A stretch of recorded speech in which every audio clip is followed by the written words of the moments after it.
Olá, olá, entrando ao vivo aqui hoje para a live com a Marília. Então, daqui a pouquinho ela deve estar entrando aqui, a gente já convida ela. E já vai começando. Ó, chegou a Marília. Aê! Olá, olá! Oi! Cheers! Funcionou? Cheers! Tu tá me escutando bem? Como tá o áudio? Pra mim tá tranquilo, vocês estão me ouvindo bem também? Tô ouvindo muito bem, tudo tranquilo. Show de bola! Então vamos lá! Vamos lá, estamos ao vivo. Então, Marília, que prazer estar contigo aqui. Hoje a ideia... Alô? Sempre um prazer, mano. Só te encontro em situações legais. Show de bola. A ideia aqui desse papo, desse convite para ti é... Eu estou fazendo essa série de conversas. Pessoas inspiradoras, com pessoas que trabalham com facilitação ou com áreas conectadas com isso. E eu te convidei para estar com a gente aqui batendo um papo sobre facilitação, sobre criatividade, sobre um pouco do teu trabalho, o que tu faz, como essas coisas se conectam. E por aí a gente vai. A ideia é um papo leve, um papo descontraído, um papo que ele não tem tantos roteiros, mas que a gente vai trocando algumas perguntas, eu vou te fazendo umas perguntas, tu pode me fazendo algumas perguntas também, e assim a gente vai avançando. Show Beleza? de bola. Obrigada pelo convite, Gui. Fiquei super feliz. Acho que todas as situações que a gente se encontrou e todas as conversas que a gente teve sempre foram muito legais, então é muito massa poder envolver a galera nisso. Para me apresentar um pouquinho, eu sou a Marília, eu trabalho com criatividade faz muito tempo. A facilitação entrou na minha vida de uma forma mágica e hoje eu trabalho diretamente com uma metodologia que é uma abordagem mais qualitativa para percepção de valor em desenvolvimento de negócio. Trabalho com objetivos de desenvolvimento sustentável representando uma organização dinamarquesa no Brasil. E trabalho com... Eu sou chique, né, amigo? Eu sou muito chique. Mas parece mais chique do que realmente é, na real, assim. E eu trabalho também diretamente com Culture Hacking, que é a lógica de você fazer uma transformação de cultura voltada para a inovação. E aí, no meio de tudo isso, todos esses processos criativos, essa visão de facilitação, de criatividade, acaba que é praticamente a minha rotina, assim. Então, é obviamente um assunto que eu gosto de falar muito. Que massa! Então, para começar esse nosso bate-papo, eu queria te perguntar da onde que isso tudo começou? Em que momento tu consegue identificar na tua jornada que tu começou a fazer o que tu faz hoje, assim, da onde começa essa história? Eu comecei muito intuitivamente, porque eu já trabalhava diretamente com negócio, com desenvolvimento de negócio, e muito intuitivamente, sem saber que eu estava fazendo isso, eu comecei a envolver pessoas da organização que normalmente não são chamadas para conversa. Eram pessoas que as suas visões, os seus olhares, as suas experiências eram totalmente ignoradas mesmo. A gente sabe que em muitos casos isso ainda acontece. E eu não concordava com isso e comecei a envolver essas pessoas e comecei a observar o quanto isso poderia trazer de novas soluções e valor para a coisa como um todo, né? Fazer uma perspectiva de entender vários lados e co-criar. Eu não sabia que era isso. Até que eu participei de um workshop que era voltado muito mais para estratégia. E nesse dia eu entendi que o que eu estava fazendo já era uma coisa orientada para isso, orientada para criatividade, para facilitação, para cultura, para envolver as pessoas, para incluir as pessoas. E aí eu me apaixonei, me joguei nessa área mais voltada para criatividade e fui empreender. Essa é a história, assim. Faz uns anos já. Há quanto tempo que faz isso? Nesse formato faz 6 anos, mas eu já trabalhava nessa visão mais de desenvolvimento de negócio antes e já, enfim, fazia essa coisa um pouco mais intuitiva da pesquisa, da cocriação, mas como empreendedora mesmo faz 6 anos, quase 7. Ah, que legal. E antes de empreender, tu trabalhava com alguma coisa similar a isso ou não? Tu teve uma guinada assim de Foi uma carreira, de vida? guinada. Foi uma guinada total. Foi bem. Na verdade, eu fui. Eu larguei um espaço mais seguro, digamos assim, né? Acho que é uma história que muita gente pode se identificar. E dei um salto de fé mesmo por uma empresa de tecnologia do Rio Grande do Sul que precisava de desenvolvimento de negócio. E eu falei, cara, é agora que eu vou testar essa minha visão empreendedora, esse talento de sair um pouco da minha área, assim. E aí foi aí que eu fui para o Rio Grande do Sul para ficar alguns meses e nunca mais voltei, né? Ah, Essa é a sim, os história. gaúchos aqui vão conquistando as pessoas, assim, vamos ficar mais um pouquinho, vamos fazer mais um projeto e assim a Eu coisa vai. tive uma sorte fodida, porque as primeiras pessoas que eu realmente me envolvi no Rio Grande do Sul foi tu, Rafa Leite, o Fábio Carvalho. Então, eu já tive muita Ah, uma sorte. galerinha massa aí. Porra, a Popcorn, né? Então, dei muita sorte nesse sentido, assim. E aí agora eu sou Sim. semi-nômade. Eu não Tu moro mais acredita no que eu Rio. me, tu acredita que eu me preparei todo aqui, meu fone tá apitando que a bateria tá acabando. Eu acho que eu vou desligar ele e vou tentar entrar aqui sem o fone. Tá. Mas antes, enquanto eu vou me ajustando, eu vou te fazer uma pergunta. Daí a gente vai fazendo essa interação, assim. De tudo assim que eu acompanho do teu trabalho, do que eu vejo, uma coisa que me desperta bastante curiosidade é essa palavra culture hacking. E qual que é a relação disso? O que significa isso? Que relação isso tem ou não tem com facilitação? Eu queria entender um pouquinho mais. Vamos lá. Eu entendo que hackear é você entender brechas que precisam ser transformadas de alguma forma. E a cultura, como um todo, não só dentro das organizações, ela está passando por muitas transformações. O hacking entra como uma visão de estrategizar isso. Como que eu torno uma cultura e desenvolvo pessoas e envolvo um grupo para que isso aconteça de uma forma mais guiada. Por mais que a gente não possa prever muitas coisas, como que a gente faz isso de acordo com os objetivos que a gente quer, assim. E isso tem muito a ver, principalmente na minha visão, com a questão de que a gente está passando por muitas transformações, inclusive tecnológicas, e que as pessoas precisam ter mais flexibilidade, ter mais criatividade, ter mais autogestão, ter mais autonomia, conseguir fazer trocas mais ricas entre elas. As empresas precisam incluir mais as pessoas. Tudo isso faz parte do tipo de solução que cada vez mais nós, como humanos, precisamos criar dentro e fora das organizações. Então, quando a gente fala em culture hacking, não é só uma questão organizacional. É uma questão muito mais de desenvolvimento das pessoas mesmo e das habilidades, das competências, das formas de co-criar, de colaborar, a favor de que a gente está criando isso.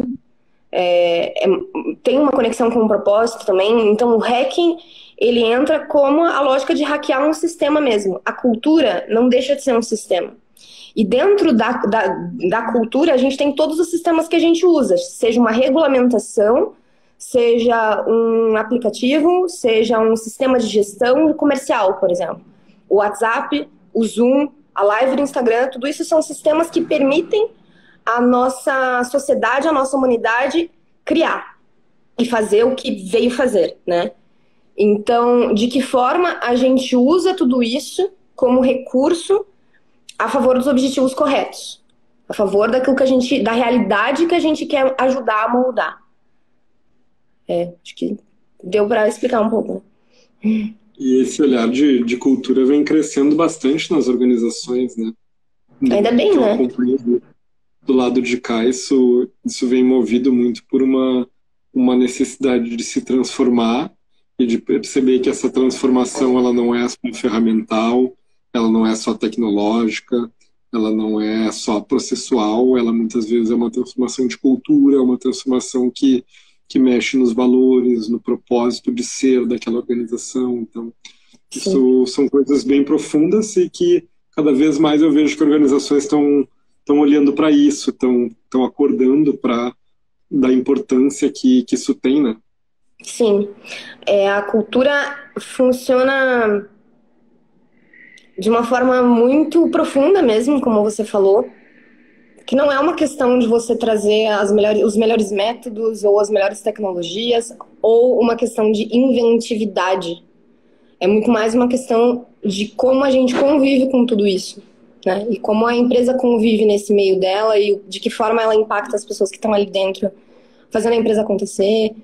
Não tem muita coisa envolvida nisso e eu sou absolutamente apaixonada porque é muito importante e eu fico muito feliz de ver empresas que estão pensando cada vez mais nisso. Eu sei que tem muitas empresas que pensam nisso por obrigação, porque uma hora a água bate na bunda. Mas ainda assim, ó, eu vejo um avanço grande nesse sentido, assim, do quanto as pessoas estão prestando mais atenção nisso agora. Então, uma pausa para um golinho aqui. O que você tá tomando? É uma IPA? Tô tomando uma IPA, inclusive fazendo um merchan aqui, ó. Faço, Uma IPA, um growler um Fusca e meio Beer, que é de um amigo meu, Patrick, grande Patrick. Eu comecei a fazer as lives e uma delas é uma live que nem essa aqui, com cerveja, um papo mais descontraído. E daí o meu amigo Patrick, que produz cerveja, ele veio falar comigo, cara, vamos colocar uma cerveja aí na tua live, vamos fazer um patrocínio, vamos fazer um oferecimento. E aqui cá estou eu, degustando uma IPA da melhor qualidade aqui. Inclusive, quem gosta de Quero experimentar. Procura lá. Eu marquei hoje ali nos stories, no Instagram deles. É uma galera bem massa e é uma galera próxima, amiga, empreendedora. Fazem 2 anos que eles começaram a produzir. E é isso, temos que apoiar os amigos, os parceiros. Com certeza. Eu tô patrocinada hoje também, essa aqui é minha filha. Eu que dei o nome pra ela. Chama Bellatrix, é uma Catarina Sour com framboesa, por isso que ela tem essa cor.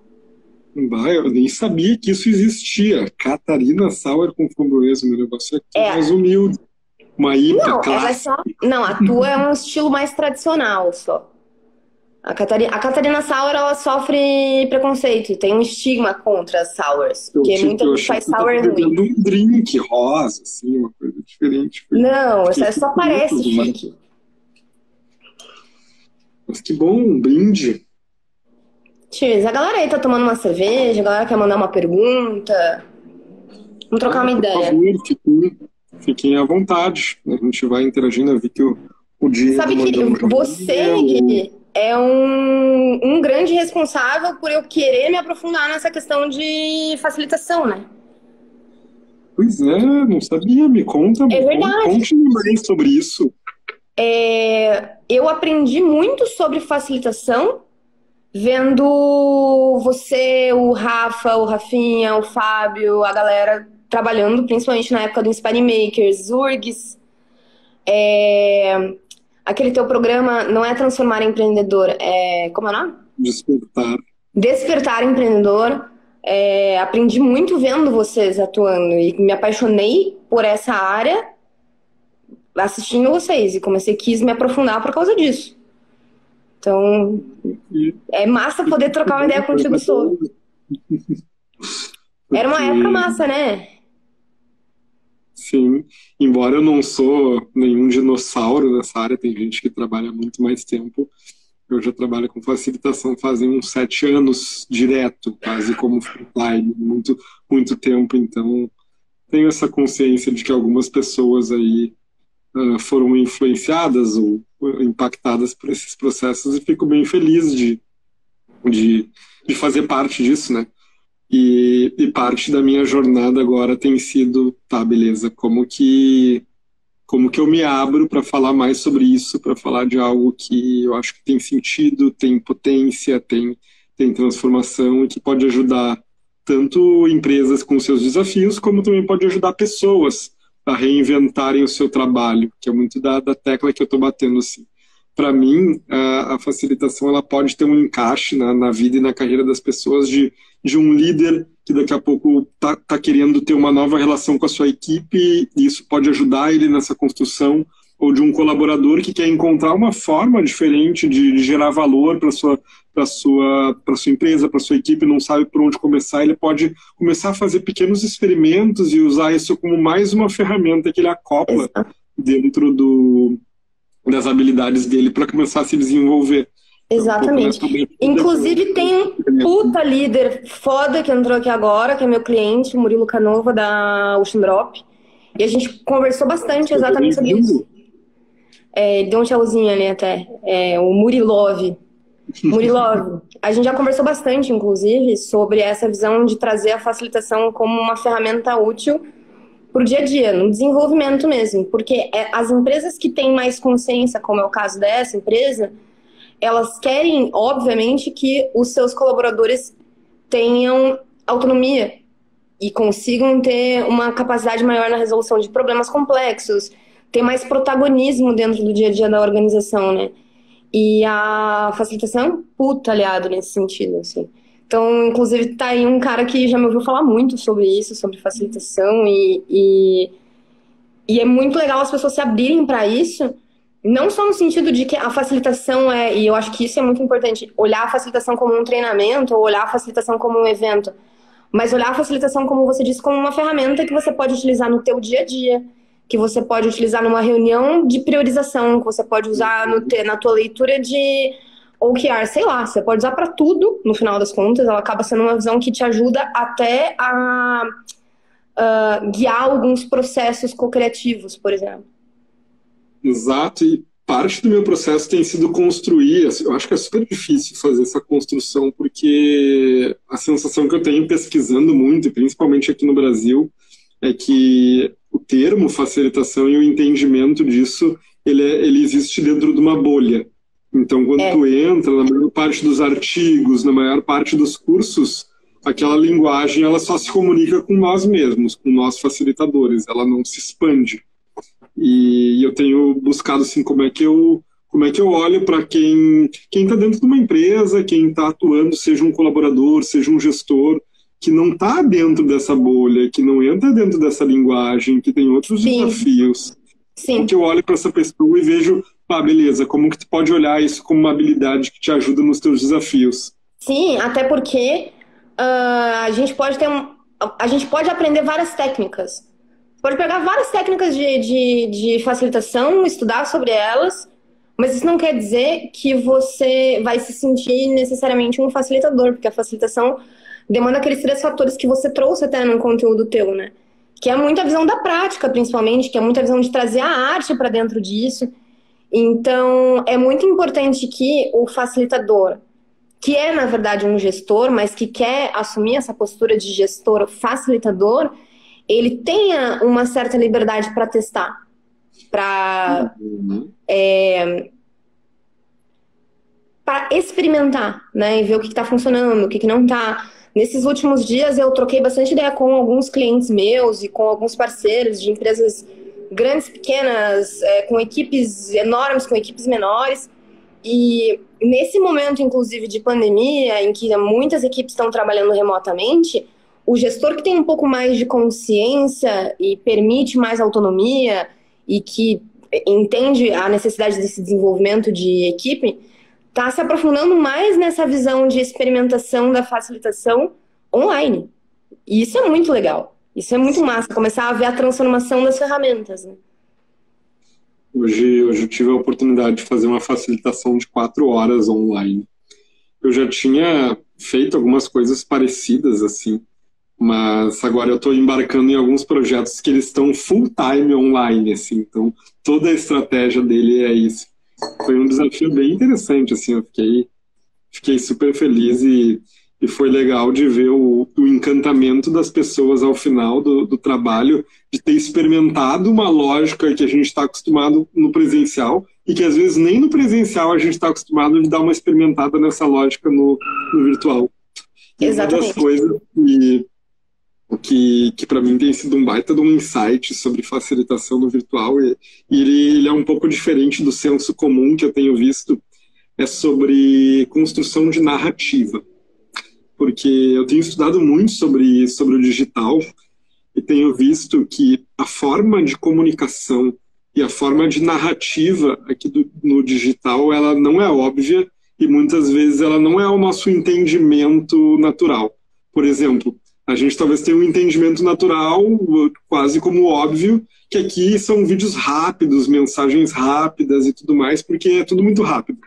E aí tu encontra pessoas aqui no digital que fazem conteúdos super longos e que super engajam as pessoas durante muito tempo. Exatamente.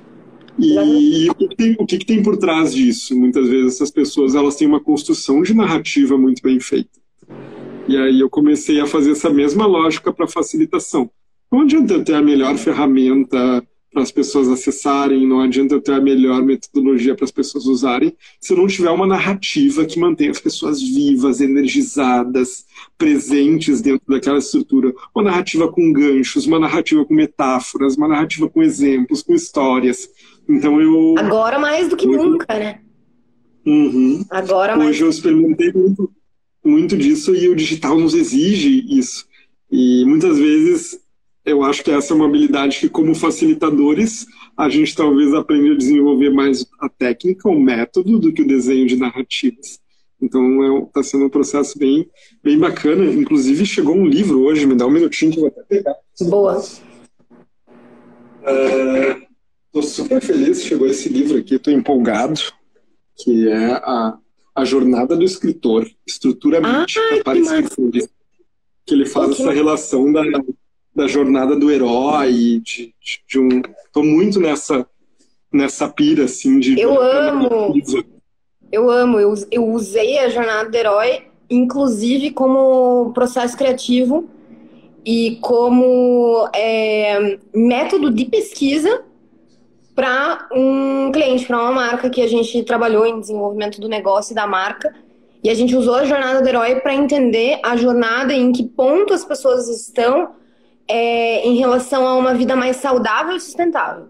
E essa narrativa, trazer o storytelling numa visão de jornada do herói para pesquisa e para a marca como um todo, foi uma experiência muito massa para perceber como a gente realmente passa por muitas jornadas, assim.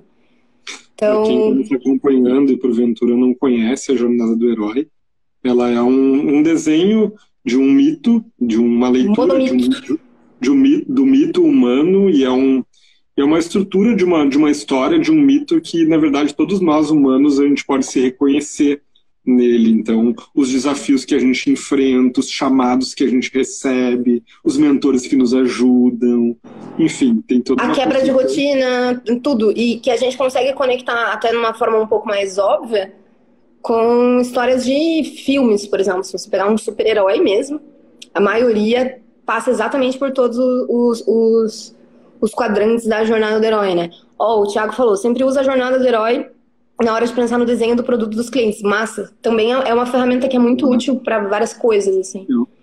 Eu nesse momento, aproveitando que o Bruno Deoz entrou aí, ele está trabalhando no projeto, e a gente está desenhando também uma estrutura orientada à jornada de herói para uma lógica de onboarding, propósito, enfim, então tá bem massa porque a jornada do herói, embora ela traz essa palavra herói, para mim existe uma ressignificação do que é esse herói. Não é o herói que a gente está acostumado, o super-herói, mas é o herói da sua própria jornada. Quem eu sou frente à minha vida e à jornada que eu estou vivendo. E cada pessoa vive essa jornada, isso é transversal. Isso é poderosíssimo quando a gente fala de narrativa com clientes, com, enfim, essas construções. Então é bem massa. Eu acho massa que até agora, várias coisas que a gente falou, seja sobre facilitação, sobre culture hacking, sobre criatividade como um todo, tudo envolve muito o storytelling mesmo. Uma visão de você trazer exatamente essa narrativa mais significativa para tudo que você faz e na forma como você constrói as coisas. Sabe, eu sempre fui apaixonado por isso. Só que eu não sabia, assim. As pessoas me diziam, é uma leitura meio distorcida da coisa, assim, Guito, quem sabe tu não te experimenta na política e tal, porque eu gostava disso, de falar disso de storytelling. E eu fui me experimentar na política, não deu nada a ver. Aí eu tô nesse mundo da facilitação mesmo, mas eu tenho me desenvolvido muito, estudado muito sobre isso de narrativa e construção, porque acho que como facilitador isso abre uma ponte de conexão, né? Então é um outro lugar. Pra gente que trabalha também com a visão mais da estratégia, do negócio, da marca, não só diretamente só a facilitação, né, internamente dentro das organizações ou como forma de desenvolvimento e aprendizagem, essa visão do storytelling é fundamental, né? É absolutamente fundamental. Esse aqui é um excelente exemplo, inclusive, né? Falei um pouco disso ontem nos meus stories, porque essa é uma marca que tem uma história viva. A gente sempre pode acrescentar um novo capítulo porque ela é um personagem que tem uma marca e não uma marca que tem um personagem. Então, por exemplo, agora... Atacama e tal. Oi? É uma coisa que tinha uma foto no Atacama que tu postou. É, isso. É que a história é o seguinte, ele é um alienígena que estava tirando um período sabático nas galáxias, viajando. Daí, quando ele passou pelo planeta Terra, ele se apaixonou pela cerveja. E aí ele descobriu um casal de Florianópolis que estava começando a fabricar cerveja e falou, cara, eu vou colocar meu dedo, vou colocar umas coisas diferentes nessa receita. Será que eu não jogo umas frutas aqui dentro da cerveja? Eu vou jogar, vamos ver qual é. Daí essa é a história. Daí ele invadiu, deixou vários sinais lá pra eles e aí ele acabou virando sócio da cervejaria. Essa é a história. Só que aí, como tem toda a história dele de antes dele aparecer no planeta Terra e de depois dele aparecer no planeta Terra, a gente sempre pode acrescentar um capítulo novo. Então, por exemplo, agora que a gente está vivendo uma pandemia, tá saindo o quadrinho dele conversando com a galera do planeta dele sobre essa crise. Tá saindo ele falando sobre como que tá sendo ele estar na quarentena. Enfim, a gente sempre pode acrescentar uma nova historinha porque é um personagem vivo, é uma marca viva. Então, é basicamente todo fundamentado em cima de storytelling. Então, é uma pira muito louca. Ó, tem uma pergunta ali. Marília, trabalhas com marcas que não se preocupam com o cumprimento da legislação ambiental. Curcio Marcuso. Olha, não tem muito como a gente fazer um levantamento de que forma a empresa se comporta como um todo antes de atender ela. A gente teria que fazer uma auditoria muito profunda para ter certeza que aquela marca é 100% ética, né? Antes de entrar num projeto ou outro. Agora, uma coisa é muito certa, assim, quando eu entro num projeto, eu entro porque eu sei que o objetivo é bom. E eu acredito nesse objetivo, senão eu não entro. Então, por exemplo, eu já atendi uma empresa muito grande, de um segmento que é bastante questionável, que já deu várias merdas no Brasil, e eu sabia que ali poderia ter alguma coisa de muito errado. Eu tinha como ter certeza antes de entrar no projeto? Não. Mas o objetivo do projeto era tornar melhor a vida do cara que trabalha numa condição difícil, dentro dessa estrutura gigante. Então ele é o cara que estava lá embaixo, e eu entendi que a minha missão nesse projeto era fazer a vida desse cara ser melhor. Então eu não vou olhar para outra questão, porque eu não tenho nem como ter certeza. Porém, eu estava engajada com esse objetivo, e esse objetivo fez sentido para mim. Se esse objetivo não fizesse, eu não entraria. Eu sou super de falar não, isso é uma coisa que eu aprendi muito com sendo empreendedora, fazendo comercial, fazendo facilitação, trabalhando com empresa grande, pequena, média, com gente muito filha da puta, acho que todo mundo passa por alguns aí durante a vida, e eu falo vários não se eu não me conecto com o objetivo. No caso dessa empresa, durante as pesquisas qualitativas que a gente fez entrevista em profundidade, surgiu sim uma história bastante cabeludíssima, e que por uma questão ética, obviamente, eu nem abri, porque as pesquisas são sigilosas, né? Mas não tinha nada a ver com o que eu estava fazendo ali. Então eu não me senti contribuindo com nada de errado, eu realmente consegui cumprir a minha missão, que era melhorar a vida das pessoas que trabalham nessa empresa. Então show de bola, me conectei com o objetivo, cumpri esse objetivo, tudo nosso. Agora, quando eu percebo que tem muita coisa que não bate com aquilo que eu acredito, eu prefiro não trabalhar com esse cliente. Eu falo não mesmo, porque não é sobre dinheiro. Não é sobre... É sobre o que eu estou fazendo através do meu trabalho, o que eu estou criando através do meu trabalho. Acho que isso é uma visão que eu nunca vou trair. Eu tenho uma visão parecida. No meu caso, nunca cheguei a ter na mesa uma proposta que eu tenha que fazer esse tipo de avaliação sobre ética. Acho que talvez o meu posicionamento repeliu até hoje esse tipo de conexão. Mas eu acredito também numa avaliação caso a caso de cada cenário e de qual é o desafio que está em questão, qual é o propósito que está em questão e se eu posso contribuir para aquilo ou não. e até onde eu estou disposto a me envolver com algo nesse aspecto ou não. Sim. E eu acho que à medida que você vai atendendo vários clientes, e alguns clientes vão te recomendando, e você vai criando ali uma base de pessoas que gostam do seu trabalho, se identificam com o seu trabalho ou não, você vai atraindo cada vez mais pessoas que têm valores semelhantes. Então, por exemplo, a pergunta dela ali eu achei até curioso, ela falar de cumprimento da lei ambiental, porque eu trabalho diretamente com sustentabilidade também, então é óbvio que isso é uma coisa que importa muito para mim, e curiosamente, a maioria dos clientes que chegam para mim hoje, seja para trabalhar diretamente com estratégia de negócio, de marca ou de cultura, são empresas que já têm uma consciência muito legal em relação a isso. Porque eu acho que o cara que não tem minimamente uma consciência em relação a isso, ele nem quer trabalhar comigo. Porque ele sabe que existe essa bandeira por trás de tudo que eu faço. E a qualificação ali do cliente. Por exemplo, alguém que quer investir cada vez mais numa estrutura top-down de comando e controle, não vai me chamar para fazer um processo de facilitação, porque basicamente eu vou acabar com toda a estrutura dele e propor uma coisa completamente diferente. Então, sim, a menos que o cara queira um troublemaker lá dentro mesmo, um cara que realmente vai lá para destruir a porra toda. E às vezes rola também isso. Rola? Mas é intencional. E você gosta, né? Isso, eu gosto. Eu gosto também. Não vou negar. Não vou negar. Eu gosto de fazer esse papel de troublemaker, assim. E quando acontece, geralmente são projetos que são bem desafiadores, assim, que demandam bastante energia, mas que são projetos que a gente vê uma transformação, né? A gente consegue olhar e falar: ah, moleque, eu gosto disso, eu gosto dessa sensação, assim. Mas eu confesso que, principalmente no ano passado, eu parei um tempo no ano passado, fui fazer uma viagem, fui tirar um tempo fora, tirar minha cidadania. E acho que parte disso é porque eu estava um pouco cansado, porque eu era sempre chamado assim, para resolver os problemas que são aqueles problemas cabeludos, assim, sabe? Um conflito que está difícil, um cenário que é muito complexo, uma facilitação que ninguém buraco resolve. Bem embaixo. E aí, às vezes, eu estava cansado. Nossa, eu quero uma coisa mais tranquila. Então, nem sempre eu gosto de estar nesse papel. Eu acho que às vezes eu tenho também desfrutado do papel de observador, como eu tenho, é quase como se fosse um apoio de luxo.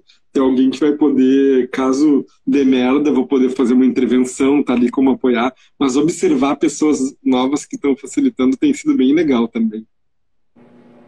Sim, a gente vai descobrindo papéis que a gente gosta de desempenhar, e eu acho também que tem momentos, assim, né? Então, por exemplo, eu sempre gostei muito de fazer pesquisa, né? Principalmente qualitativa. E agora eu já tô num momento que se eu puder... Oi? Depois eu te conto, segue o baile. Tá. E aí, cara, agora, ultimamente, essa é uma coisa que, se eu posso, e se eu tenho alguém na equipe para quem eu possa delegar, eu prefiro delegar. Porque eu prefiro muito mais trabalhar diretamente na decupagem disso e usar esses dados da melhor forma possível e extrair os insights, do que de necessariamente fazer essa conversa. Porém, até pouquíssimo tempo atrás, era a parte que eu mais amava. Então, acho que tem momentos também, né, que a gente vai se adequando, momentos de vida, enfim. E agora, eu tô numa fase que o meu trabalho tá sendo... É uma fase mesmo, porque eu sei que daqui a pouco já vai mudar e tô super exposta nessas transformações. Mas nesse momento eu tô numa fase que o meu trabalho é menos sentar no computador e produzir, e muito mais conversar, dialogar, desenvolver, co-criar. Então, eu tô sempre com alguém ali, conversando, fazendo alguma coisa, colaborando. Dificilmente eu tô sozinha no meu computador ali, fazendo alguma coisa, sabe? E já foi assim. Então, enfim, fases doidas de quem se permite ter uma profissão um pouco mais líquida, né? Isso é muito real. Eu tava pensando aqui sobre o lance da pesquisa que tu falou. Eu nunca pensei na minha vida que eu ia trabalhar com pesquisa. E mais ou menos há uns 2 anos atrás eu comecei a trabalhar como pesquisa direto, assim. E é esse lance de uma construção de carreira um pouco mais líquida, porque, beleza, eu trabalhava com facilitação e ainda trabalho com facilitação. Um primeiro nível disso, um primeiro estágio, foi perceber a facilitação como fim. Então, eu era contratado para desenhar programas de facilitação e facilitar algumas coisas. Depois, teve um nível que não, legal, entendi, vocês fazem isso, tu faz isso. Então, olha só, a gente tem esse desafio aqui. E a gente queria te convidar para ser facilitador desse desafio aqui. E só que quando eu olhava o desafio, daqui a pouco, e aí foi a primeira vez que eu comecei a fazer trabalhos de pesquisa, eu olhei, não, mas na verdade facilitação não vai resolver esse teu problema. A gente precisa escutar as pessoas, a gente precisa ter um tempo de investigação, a gente precisa fazer um diagnóstico. E quem sabe a gente pode associar a facilitação como uma ferramenta para apoiar esse processo de pesquisa. E aí eu me tornei um facilitador, pesquisador e ao mesmo tempo propondo soluções dentro disso. E essa construção ela foi evoluindo e tem sido bem interessante porque hoje a sensação que eu tenho é que eu sou menos contratado como alguém que é um facilitador e mais como alguém que tem uma capacidade um pouco mais múltipla de resolver um problema e de ter uma visão, de montar uma equipe, de reunir múltiplas capacidades, assim. Então vai evoluindo em degrauzinhos essa visão que antes eu tinha de carreira, de facilitação, de trabalho. Você vai facilitação, pesquisador, gestão, co-criador, colaborador, cara, você vai só acrescentando, né? E você consegue definir... Designer e videomaker também. Tudo. Porque, olha blogueira. Que louco, né? Olha que louco umas coisas assim. Eu estava fazendo facilitações e daí eu pensei, eu preciso tirar umas fotos das minhas facilitações. E aí eu comprei uma câmera. Já que eu tenho a câmera, eu vou comprar um tripé e vou fazer uns vídeos, né? Captar alguns vídeos. E eu comecei a captar alguns vídeos. Mas já que eu tenho um tripé, eu vou comprar um microfone para captar uns depoimentos sobre os vídeos. Já que eu já estou fazendo, eu vou aprender a editar e vou entregar para o meu cliente um videocase daquilo que eu estou fazendo. E nessa brincadeira, a coisa vai escalonando. E eu aprendi a editar vídeo, aí eu comecei a incorporar a entrega de vídeo no nosso escopo de projeto. Hoje, muitas vezes, a gente é contratado para entregar vídeo. Então é uma coisa meio insana, assim, que vai acontecendo, né? Isso é muito louco. No final do ano, eu fui fazer uma facilitação, inclusive, num ambiente que é bem mais tradicional, assim, enfim. E aí, na hora que eles me chamaram, né, eles foram me apresentar e tal, o mediador leu a minha bio, que tem lá, tipo, as coisas que eu faço, e eu nem coloco coisa de formação, curso, não boto nada, eu boto só, tipo, as coisas que eu faço mesmo, tipo aquela mini bio que eu te mandei. E aí a reação de uma... Era uma senhora, era uma pessoa mais velha, assim, bem na primeira fileira, tipo, mas é essa guriazinha? Como assim? Você tem essa idade, você já fez tudo isso? Eu parei pra pensar, cara... Realmente, como que a gente foi acrescentando, e de repente foi um monte de coisa que eu me tornei assim.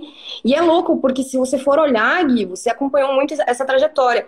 Até pouco tempo atrás, eu era a Marília do Levante. Ponto. De repente, cara, é disso, e mais isso, e mais uma coisa, e daí mais uma coisa que você acrescentou, e aí o teu produto já é mais um acoplado de mais uma outra parada. Mas isso eu acho muito legal. Eu defendo muito exatamente essa visão de transformação constante do trabalho, porque não só as necessidades mudam, como a gente vai tendo novas experiências, novas percepções do que a gente entende que é complementar. A gente vai tendo novas pessoas para colaborar, e isso cria novas possibilidades. Então, esse eterno acoplar de coisas... A gente foi ensinado talvez o mindset tradicional é entrar numa faculdade, se formar, tirar um diploma e construir uma carreira onde eu me especializo nisso. E daí vem o mundo e... Onde você se limita nisso, na verdade. E onde você se limita nisso, na verdade.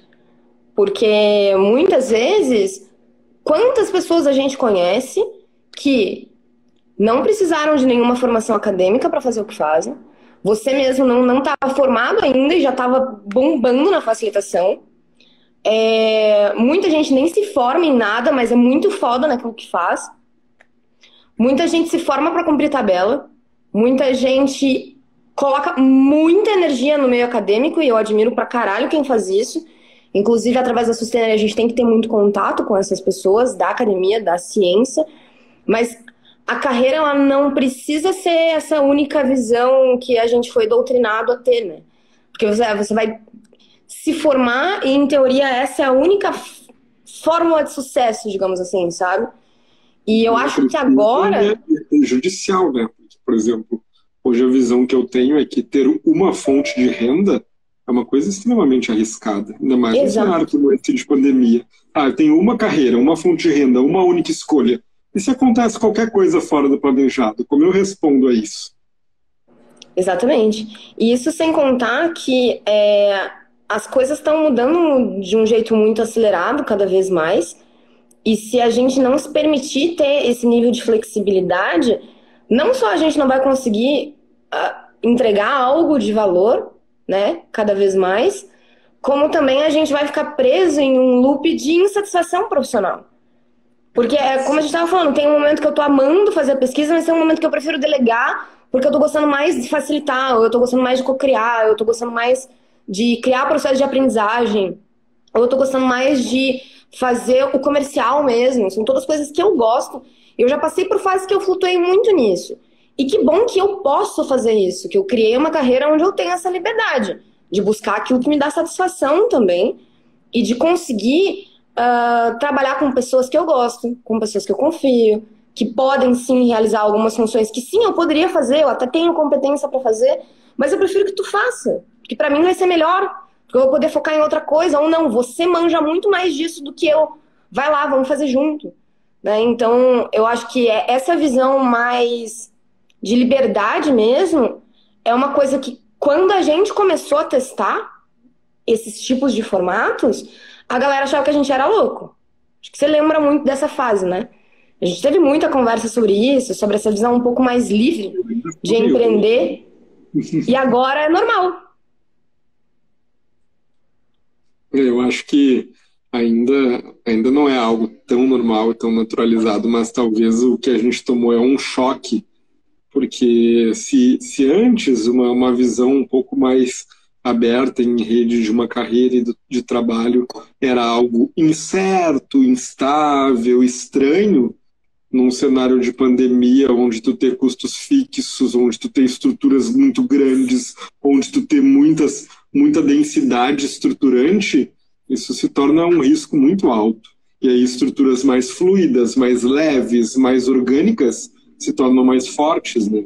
Então tem uma potência aí bem interessante. É verdade. E isso foi uma coisa que eu pensei bastante, assim, essa questão de a gente não depender, né, de uma estrutura caríssima, de uma coisa que é, sei lá, um transatlântico. A gente consegue sobreviver com um bote inflável e fazer um negócio legal, sabe?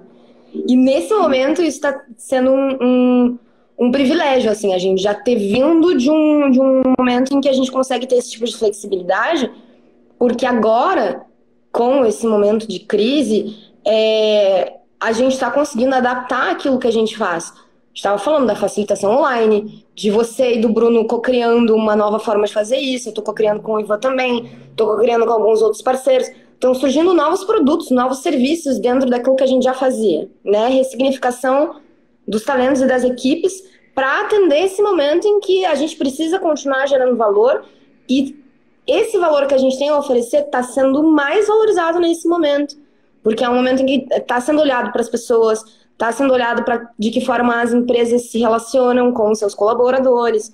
Então, que bom que a gente consegue ter essa flexibilidade, né? Eu considero um privilégio, sinceramente, porque não é uma construção de agora, não foi uma coisa que, esse ano eu resolvi ser mais líquida, né? Não, uma coisa que vem de muito tempo e que não foi fácil bancar esses discursos, principalmente no começo, mas que agora eu tô muito feliz com essas escolhas, assim. E ao mesmo tempo é um pouco de um dos dilemas que eu vivo, porque quando a gente vai adentrando nesses assuntos é um dos temas onde eu tenho mais forte a minha prática mais diferente, de experimentar novos modelos de organização, mas ao mesmo tempo a sensação que eu tenho é que isso bate num teto quando a gente fala das empresas, que é o seguinte: quando a gente fala disso, a gente fala de um tema que é sobre estrutura. Estrutura, para mim, é um dos temas mais tabus e mais difíceis de se transformar dentro de qualquer tipo de organização, porque tu fala sobre privilégio, tu fala sobre estrutura societária, tu fala sobre poder, tu fala sobre grana, tu fala sobre temas que, por exemplo, assim, eu posso fazer uma transformação cultural e nem mexer na estrutura. Ela segue lá existindo porque a gente mudou a cultura de trabalho, mas a gente não mexeu em determinadas coisas como sede, como sociedade, como de distribuição de poder. Então, é um tema que eu não encontrei ainda o caminho, a forma por onde se aborda isso, se aborda isso, mas eu sei que é um dos meus temas de estudo muito grande, assim. E é realmente uma coisa complexa, porque, inclusive, nessa semana, eu estava conversando com um parceiro, um cliente, sobre enfim, é uma organização global e parruda, assim, e eles, agora, durante a pandemia, eles tiveram uma redução de custo absurda, porque a galera está trabalhando em casa. E aí eles estavam planejados para construir um prédio novo num dos escritórios deles. O prédio ia custar mais de 100 milhões, mais uma estrutura dessas gigantes. Nosso drive padrão é orientado à estrutura. E eles estão questionando se esses 100 milhões não deviam ir para outra coisa. Porque as equipes estão funcionando muito bem remotamente e reduziu o custo. Então, cara, é uma puta quebra de paradigma, porque as empresas são orientadas exatamente para isso, no geral. Eu vou te dar um exemplo, ó, falando do mercado de eventos. Quando a gente olha eventos, eu já trabalhei em vários eventos e já vi vários eventos, já organizei vários eventos. O mindset que eu mais percebo de organização de eventos é pensar na estrutura, o local, a estrutura, a organização e tal. E muitas vezes, som, o visual, é exatamente isso. Eu já escutei muitas vezes, principalmente pela minha posição de facilitador, chegar num evento com uma puta estrutura, com um puta evento, e daqui a pouco dizer assim, mas não, nosso budget para facilitação, para esse trabalho, ele é desse tamanhozinho assim, ó. Daí eu olhei assim, não, mas peraí, o teu budget para estrutura é assim, e o teu budget para facilitação é assim, o que tem por trás desse pensamento, né? Que é essa mesma lógica de pegar e investir numa estrutura muita grana e não olhar para outras coisas que podem gerar mais valor dentro disso, como confiar que os colaboradores conseguem trabalhar em outros tipos de estrutura, criar estruturas mais inteligentes, mais baratas, enfim. Exatamente. E no caso de evento, quanto evento a gente já viu, já participou, que a estrutura podia ser linda. E quantos lugares também, não é nem só evento, quantos lugares. É tudo lindo. Mas levanta o tapete pra você dar uma olhada. E digo isso metaforicamente. Então, esse momento está sendo um soco na cara em relação a prioridades, né? Em relação a o que realmente vale a pena. Porque, e dando exemplo bem banal, assim, se uma artista consegue fazer uma live super simples e quebra recordes,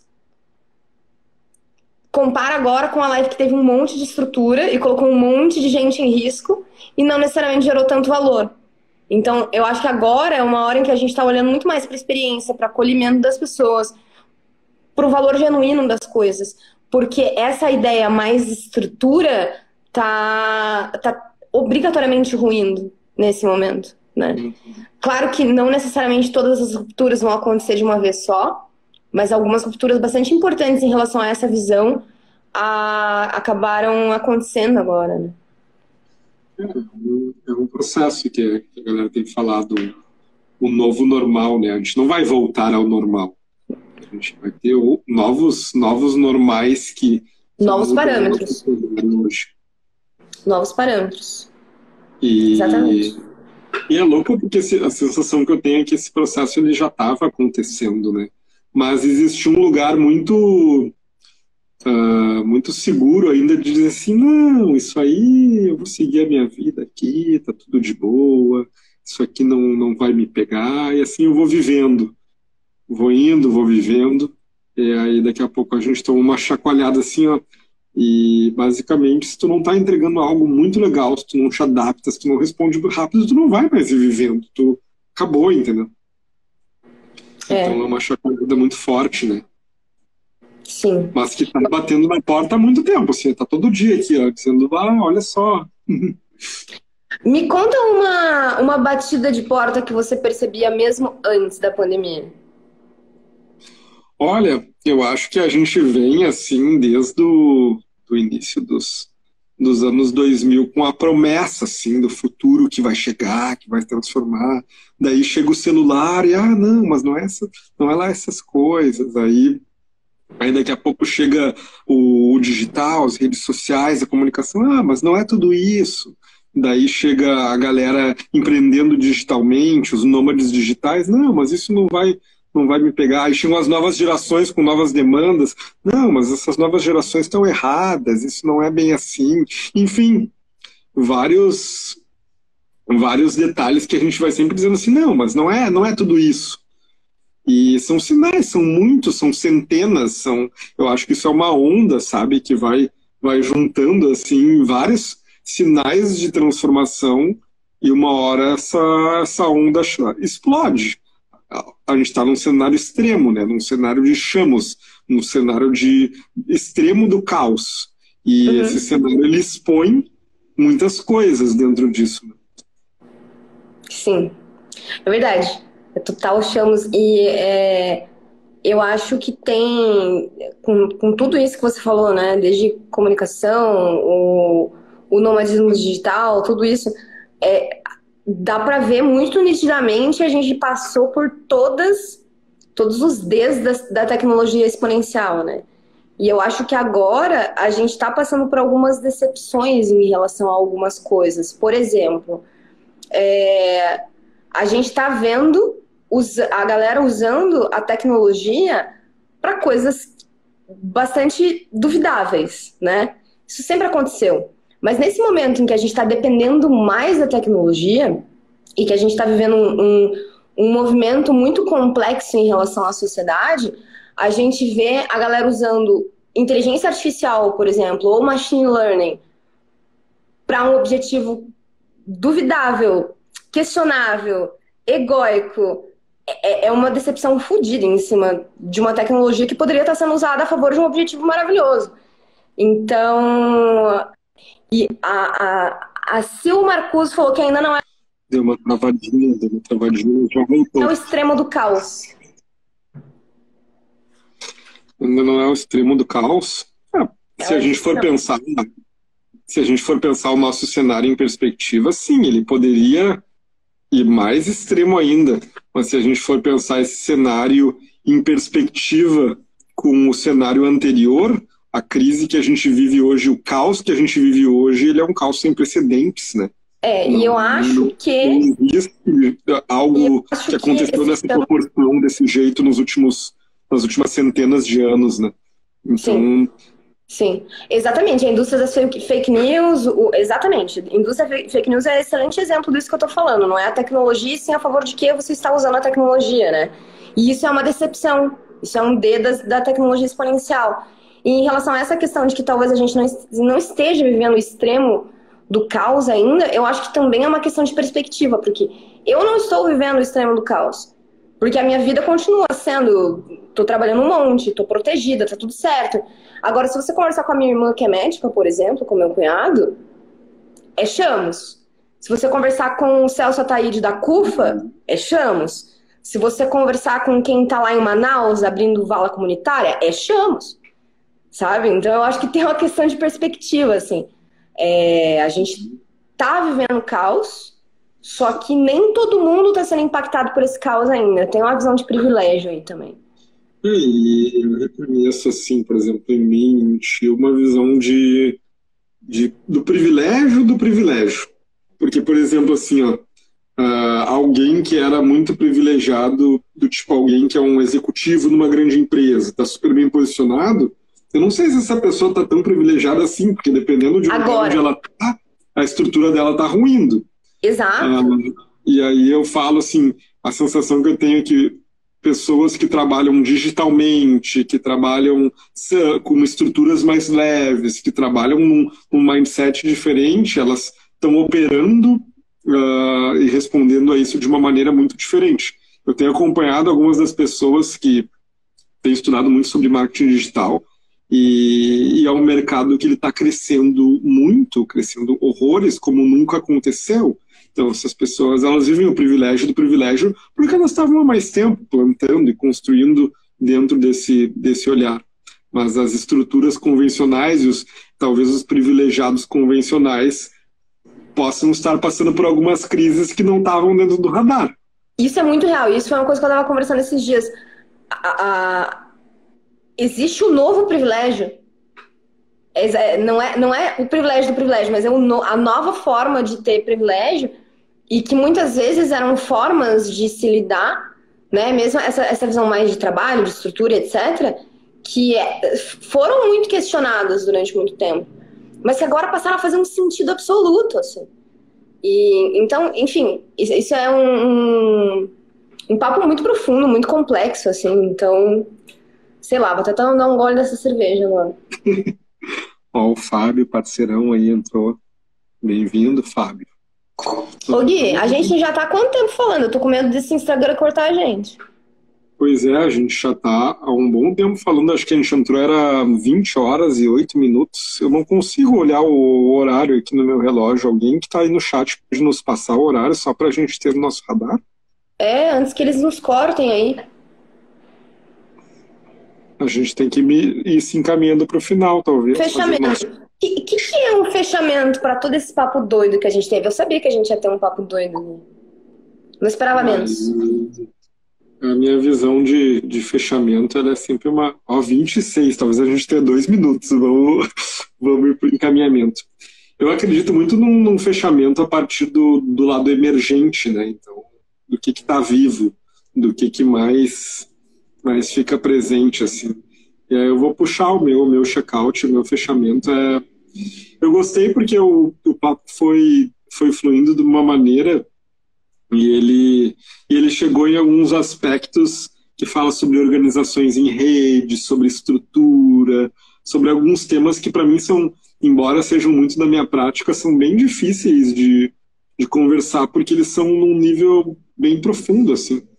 Então, eu até tentei começar a falar sobre eles aqui no Insta e é super difícil. Porque eu não sei se é compreensível, se eu consigo ainda me fazer entender. Eu não sei nem se eu me entendo em relação a esses temas. Mas a minha experiência conversando livremente e abertamente sobre isso é muito rica. Eu consigo me entender melhor, eu consigo compartilhar, eu consigo construir. Então, o que fica para mim dessa conversa é isso, uma conversa que começa dentro de uma visão mais associada à facilitação, à histórico-profissional, à carreira, e vai emergindo um pouco para novos modelos de carreira líquida, trabalho em rede, estruturas, mudanças, privilégio, momento atual, então um escalonamento dessa conversa. E eu saio celebrando isso. Acho que o meu growler ainda está aqui na metade, estou até pensando, possivelmente depois dessa live eu vou abrir uma outra live aqui, daí mais interna, se alguém quisesse se somar, me manda um direct, e daí eu vou abrir um chatzinho para seguir tomando essa cerveja e seguir batendo esse papo. Mas foi muito massa para mim, te agradeço pelo teu tempo, pela troca, e quem sabe a gente pode fazer outras logo mais, vamos dar um respiro, mas a gente pode fazer a V2, a Bora. V3. Bora, eu topo muito, eu tô saindo com o mesmo sentimento. Principalmente porque sempre que a gente troca uma ideia, a gente consegue criar algumas conexões sobre vários assuntos que muitas vezes não parecem tão próximos, mas que realmente fazem sentido numa reação. E sempre muito maravilhoso trocar contigo, Gui, desde o dia que eu te conheci. Então, todos os assuntos que a gente falou são assuntos que a gente poderia, sim, passar muitas horas conversando. Então, te agradeço muito pelo convite, estou sendo super feliz. Espero que role mesmo a gente fazer mais uns rolês juntos, mais uns conteúdinhos e tal. Agora eu lembrei que teve um assunto que a gente não falou, que vai ficar como spoiler aí ou para um curso ou para o próximo momento, que é sobre facilitação para mulheres. Quais que são os desafios, quais que são as conexões, quais que são as oportunidades, enfim. Isso é bem Bora! Fica Bora, a dica. quero muito. Falta 10 segundos, então valeu quem nos acompanhou, valeu Sil, que interagiu bastante, um beijão, boa noite, bom feriado. Boa noite, valeu, Gui, beijo! Valeu!